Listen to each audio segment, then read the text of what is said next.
Hey, how's it going? This is Hidden Level Audio, and once again, we are taking a look at Krotos Igniter.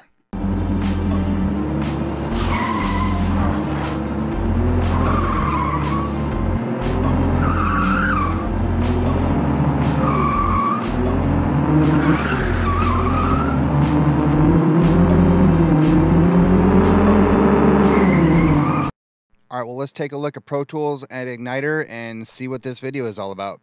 Okay, so what we're looking at here is this is the Igniter interface, which we have taken a look at before. Once again, Igniter has 4 different tabs to go through to create the sound. The granular shows the engine and the exhaust blend, and you can blend the two right there. Synth gives you a couple different synthesizers you can go through to blend in with the sound. A one shot, which we're not using today, has different samples you can put in there, and loop has sounds you can put in, and it literally goes in between all the different sounds as you rev your engine. I'm gonna have Igniter make some sound by clicking the engine button, and then I'll start it down here to the left, and then as I rev it up, you'll see all my automations do its thing. Let's get Igniter to make some sound. So first off, I have Igniter over here as a plugin, just in Pro Tools. I have it on an auxiliary track. And what's cool about Igniter is with those 4 tabs that I was talking about, the granular, the synth, the one shot, and the loop, you can have them break out into different tracks. So right now I just have them into 3 of them. I have a granular track, a synth track, and a loops track. And in Pro Tools, what you do is you have your Igniter up here on your main track here, and then you just go over to your audio file or your audio track or an auxiliary track. You click your input, you go to a plugin, you go to Igniter, and then you pick the different ones here. So here's the granular output as my input, granular output. And so anything that comes out of granular here goes to this track right here. So yeah, as you rev it up,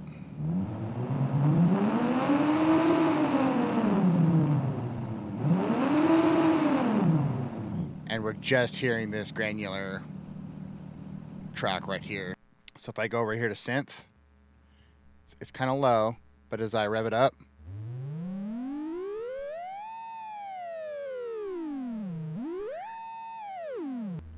I think it's important to add that this particular demo, we are kind of doing a little bit of a throwback game. We're doing sort of a top-down throwback kind of a game. So adding a little bit of synth to it gives it a little bit of an extra vibe. And so with those two combined,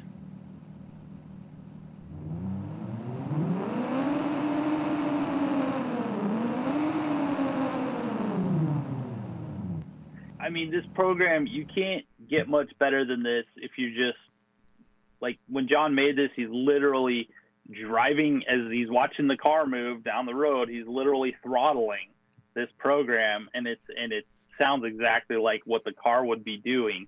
right? What we're going to do is we're making videos for what we want the sound to sound like ultimately when we put it in the game, but we're still going to use this program to break down bits and pieces of loops to integrate it into game audio as well. For sure. So the last layer of the sound that we've built for this car so far is this loop layer, and you can see here you drop in different sounds for it to like loop through, and you can see as you go through, it goes through the different samples. You can see them, the position jumps for each different part here, and this is just like an asphalt sound, and it's 3 different asphalt sounds. As you drive faster, it goes up. So 30 kilometers per hour, 50, 60, 70. So as you go up, it goes up with it, and you can see the gain of each one go up with it. So let's start up this, let's start our engine again and take a listen to just what the asphalt sound is doing. It is kind of low, it is kind of quiet, but it is there. So let's start her up. Let's turn her up here. Then as I go up,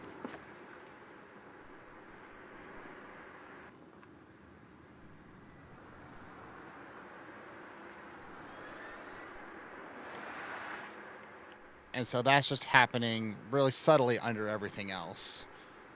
I mean, And it's one of those things you don't necessarily hear it until it's gone.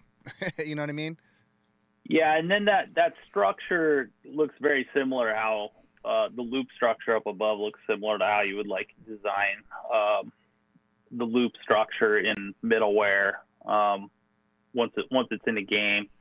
And also, like stuff like this, like the tires are very like perspective based. So you're going to change your volume on this, whether it's a first person, if you're in the cab, you would have like less tire noise, for instance, or low pass on it a little bit. If you're outside, like third person on the car, you're going to have a lot more tire noise because you're going to like be looking right at the rear tires, or you're going to be in close proximity to them.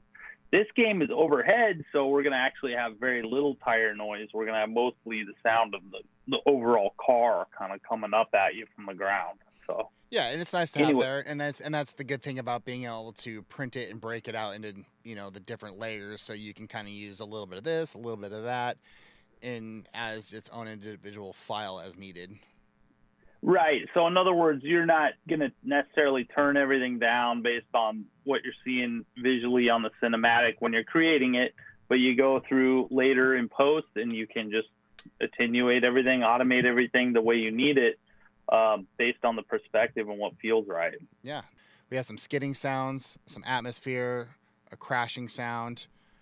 Then here's our igniter over here and some music.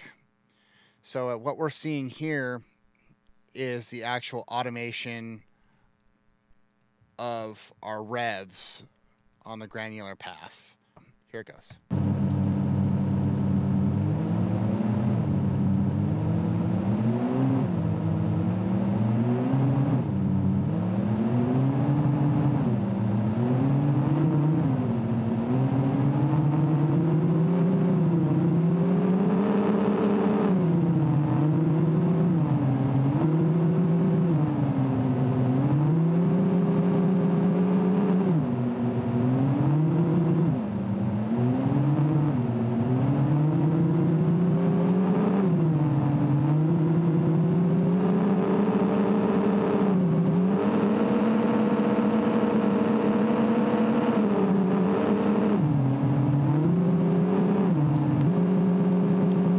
And you can see how when he got on the fast straightaway, like was really starting to kind of go for it.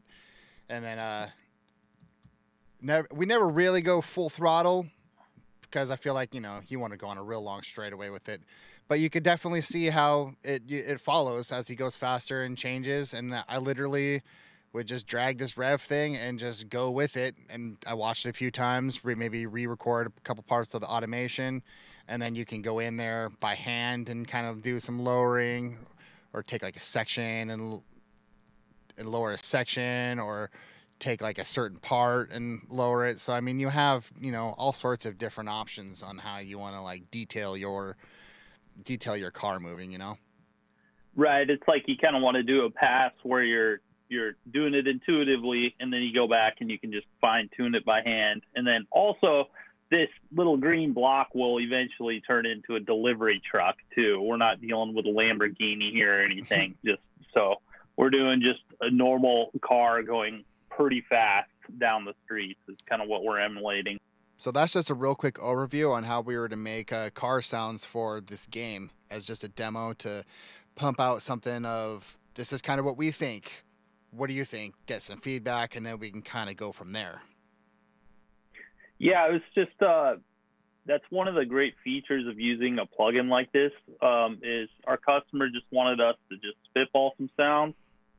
John spent, you know, the better part of a day, you know, putting all this together, putting a full session together, and it's basically ready to rock. He's thrown it over the wall to me. I'm just going to do some automation. I'm going to add a few extra things here and there, and you know, just add what it takes to make it shine a little bit, and then we're going to present it to the customer, and then we just kind of see what they want from there.